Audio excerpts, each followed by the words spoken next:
Hello everybody, I'm Don Benito and welcome to the Glory Reds podcast.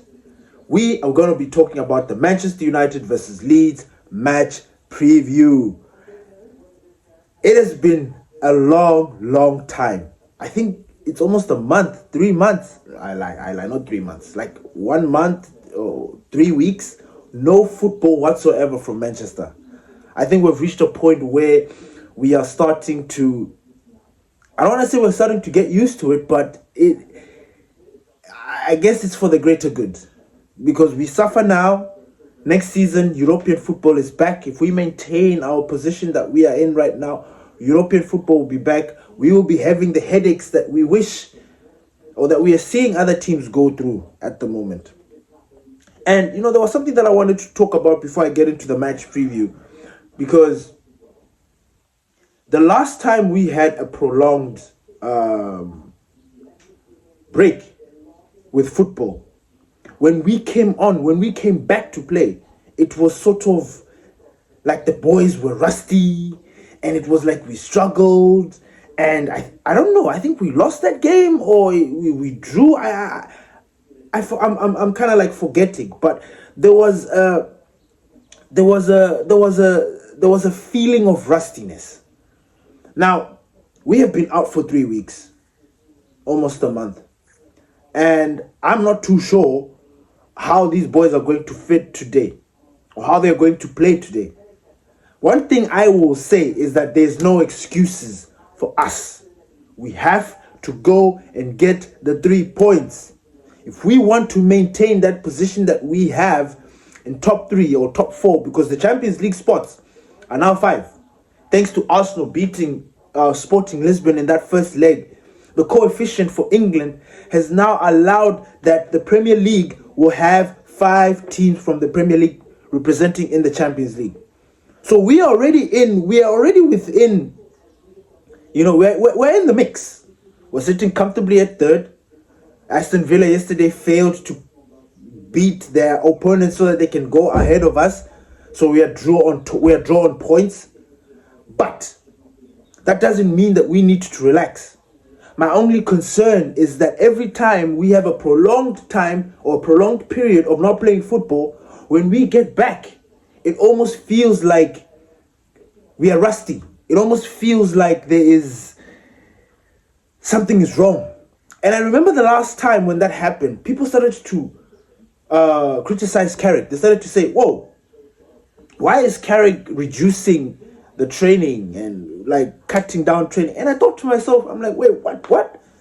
These guys are not training as hard or as much as they should be?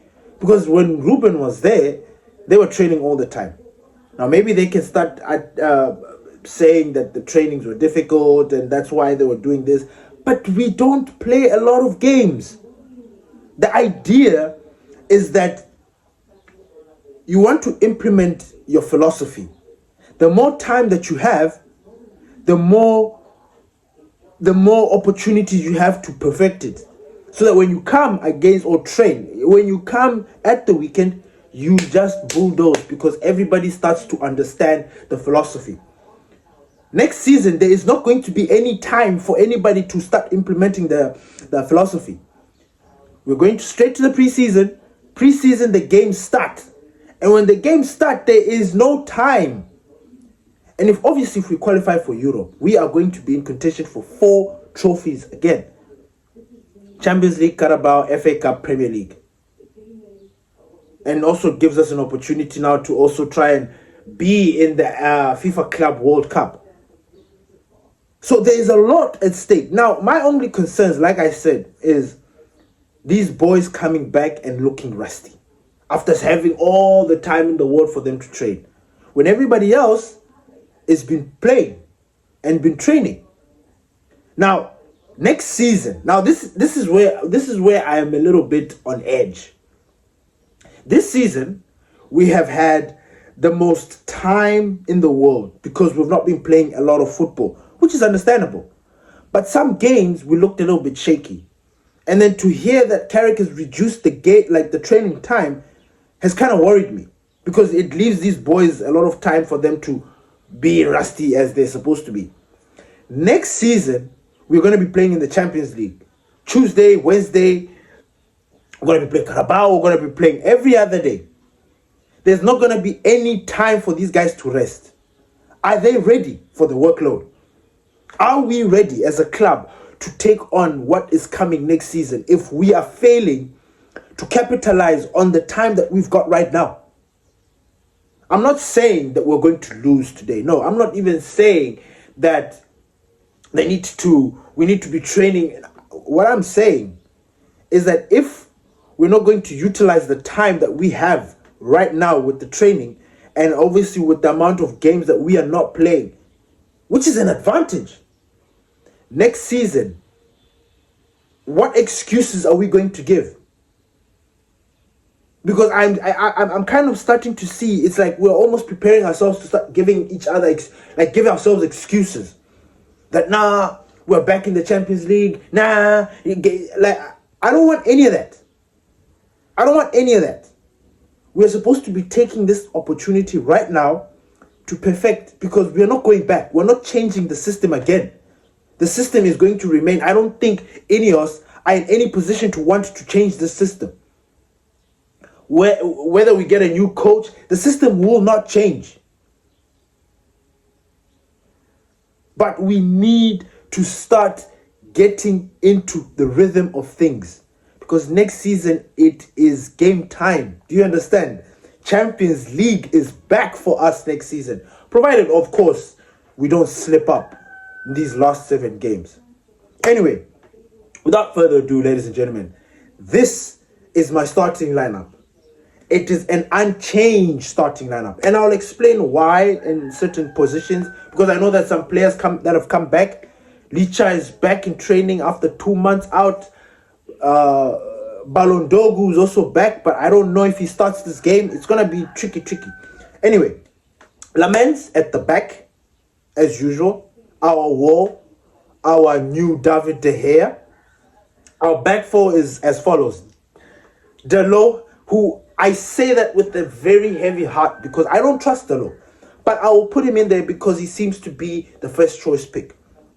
And we've got Yoro and Maguire in that centre-back position. The only reason why we have that is because Licha has not been is just returned. So I don't think he's going to be ready. I don't think he's match fit ready or game ready. Harry Maguire, our new signing, he just signed a new contract with Manchester United with a further 1-year contract with a further extension. He is buzzing. He's looking good. He's feeling confident. There was an interview where he was talking about he feels like he's one of the top defenders in the world. I agree. At this age, I think Harry Maguire has aged with like fine wine. Like, he is on point. Like, I wish, we had a long period where we had Harry Maguire not play very well for Manchester. I wish I could turn back the heads of time, have this Harry Maguire, even the Harry Maguire that we just got from Leicester, in those moments where we actually needed him. You know what I'm saying? When he was having those bad games, and see how that would have happened. He is confident, he's buzzing, he's on another level. Anyway, left back, we've got Shorbeto Carlos. In the midfield, Casemiro and Kobe Menu retain their positions as usual. That front four, I know some of you are going to be expecting Benjamin Sesko, but I put Brian Mbeumo. Obviously, at the right, we've got Ahmad. Number 10, Bruno Fernandes. In the left, I am going with Mateus Cunha. And up top, we've got the indomitable lion, Brian Mbeumo. Now, the reason why I think this team is the one is because since Carrick took over, every team that we dismantled, be it Chelsea, be it Arsenal, not Chelsea, Man City, Arsenal, even the other games, this was the starting lineup. And I remember Pastor D talking about the change in a very, I think he was very serious. I don't think he was being light about it, but he was like, this is the change that he's made. Taking out Ahmad and bringing in Benjamin Sesko inside to fit in, and then Brian Mbeumo and then Mateus Cunha.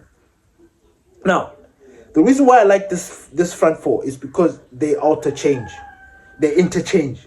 There's fluidity.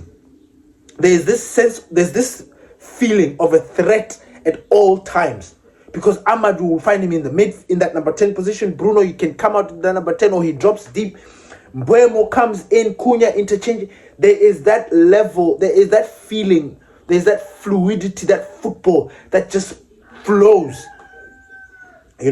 Unlike when we have Benjamin Sesko, he is our target man. We are always trying. And the thing is, when we start Benjamin Sesko, we don't even ping a lot of balls to him. So that's another crazy thing that I just don't understand. So I think this will start. I think this team starts. Benjamin Sesko obviously comes on. If Patrick Dogu is fit or is ready for some game time, and maybe he's gonna get like 20 minutes or something, maybe he'll substitute Matheus Cunha, because as far as I'm concerned, he's no more a left back. I'm sure he has now become, or maybe he will be a left back next season, because as Manchester United are trying to find for a left winger. So I don't know. Maybe he will become our O'Reilly, because you see what O'Reilly is doing for Man City. Left position as a left back, with left winger, comes into that midfield and he finds himself in those goals. I don't know. But yeah, that is the starting lineup. I think our first scorer, first of all, I predicted that Manchester United will win 2-0. There's no excuses. There's absolutely no excuses for Manchester United to not win this game.